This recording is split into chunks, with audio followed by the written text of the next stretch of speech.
With China surpassing North America as the world's largest film market, it is clear where the global direction of film production is heading. The Sleeping Dragon woke in 2015 after its movie industry grew 48.7%, hitting a $6.78 billion gross. What limits? Shortly after the Lumiere brothers invented the cinematographer, film was first introduced to China on August 11, 1896 in Shanghai. It was not until 1903 that the first local exhibitor, Lin Zhuxian, began screening short films he brought back from the US and Europe in a tea house in Beijing. From 1979 to the early 90s, movies released from China were exclusively propaganda films sanctioned by the Communist Party. Because of that, enthusiasm and attendance for film declined 79% from 1982 to 1991.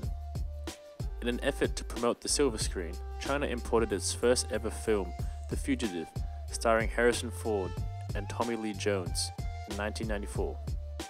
The movie grossed $3 million in an event of historic significance from both the US and Chinese market.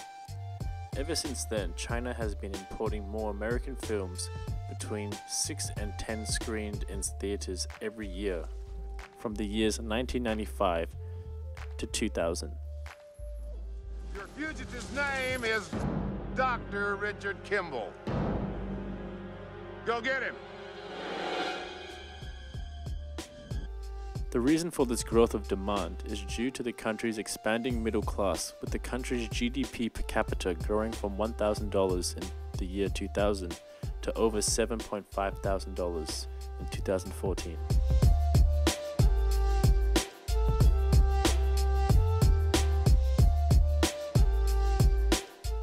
With the expanding middle class comes growth in income, and with growth in income comes surge in consumption.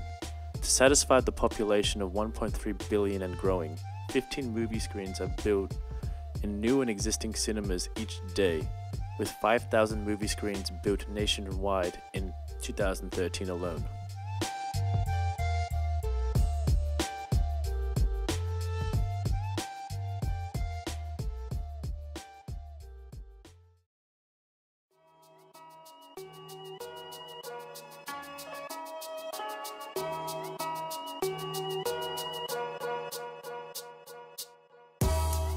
Accessing and appealing towards the Chinese market has become a huge priority and influence economically within Hollywood. Hollywood relies on China's film market for revenue, as the country is now the second largest market in the world, surpassing Japan in 2012. And if China's growth rate remains consistent, many experts believe that they will pass the United States as the largest film market as early as 2018. Danger, security breach. Danger, no.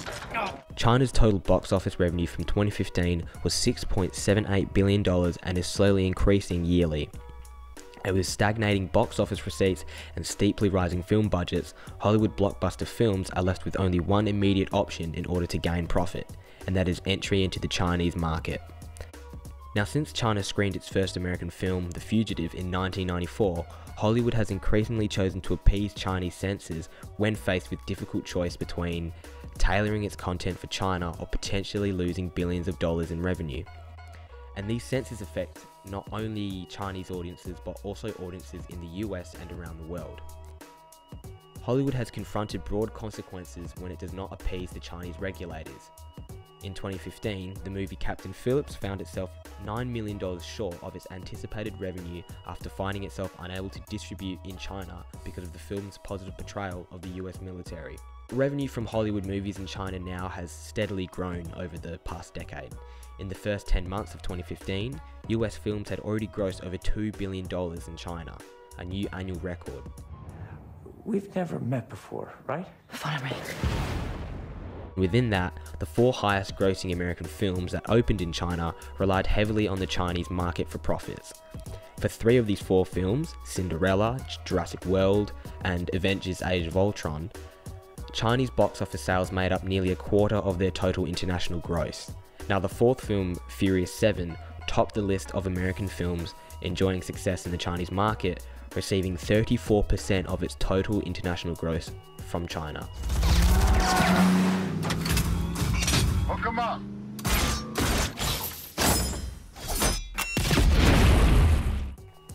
And the future seems bright for both of these countries. Recently, Paramount Pictures has revived its $1 billion slate deal with 2 Chinese media companies, and Alibaba Pictures CEO has plans to invest $7.2 billion in media and entertainment over the next 3 years, as well as co-produce films with the US co-production studio Amblin Entertainment.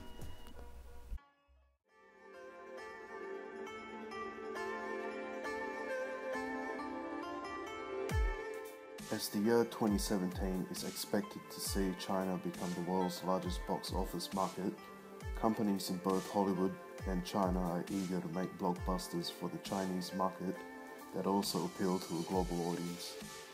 The reason for this is because growth is stagnant in Hollywood's traditional markets, and China is the fastest growing emerging market.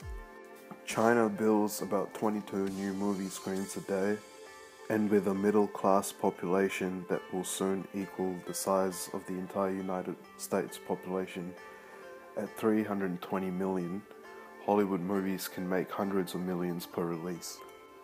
Hollywood executives are all seeking access to the Chinese market, but the only way to avert the risk of failing to make it into the 34 foreign films, the government chooses to work with Chinese movie production crews.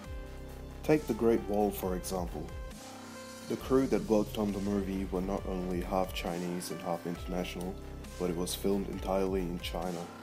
Even an army of over 100 interpreters had to be on site to facilitate the process.